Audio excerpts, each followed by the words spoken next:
তুমি কি ভিডি আর্মি? তাহলে আজকের ভিডিওটা অবশ্যই তোমার জন্য। যদি তুমি সত্যি একজন আর্মি হয়ে থাকো, ভিডিওটি না টেনে সম্পূর্ণ দেখার অনুরোধ রইল।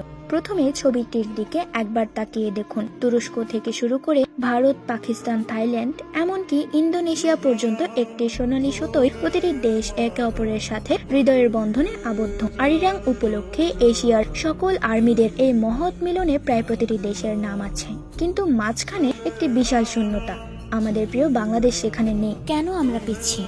এর কারণ আমাদের ভালোবাসা কম নয়, বরং কোনো শক্ত প্ল্যাটফর্ম নেই। বাংলাদেশের অফিসিয়াল কোনো মিউজিক চার্ট নেই স্পটিফাই বা আইটিউনস এর মতো প্রচার চার্টিং সিস্টেম। ফলে আমাদের দেশের স্ট্রিমারদের এত পরিশ্রম আর বিটিএস এর প্রতি আমাদের অদম্য ভালোবাসার বিশ্বের কাছে অজানায় থেকে যাচ্ছে।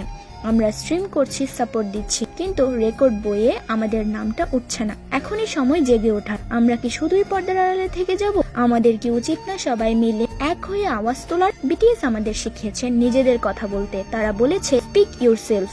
আজ আমাদের সময় এসেছে বাংলাদেশের জন্য একটি অফিসিয়াল মিউজিক চার্ট দাবি করার। বাংলাদেশে স্পটিফাই 2021 সালে আসলেও আমাদের কোনো স্পটিফাই চার্ট নেই।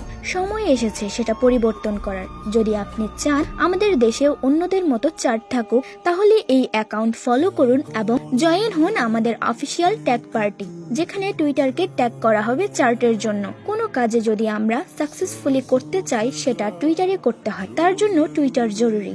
আর জেনে রাখুন, তারা টুইটারে যেসব হ্যাশট্যাগ ইউজ করতে বলবে সেসব হ্যাশট্যাগ ইউজ করবেন, আর অবশ্যই এই অ্যাকাউন্ট ফলো করবেন। এটা আমাদের অফিসিয়াল অ্যাকাউন্ট।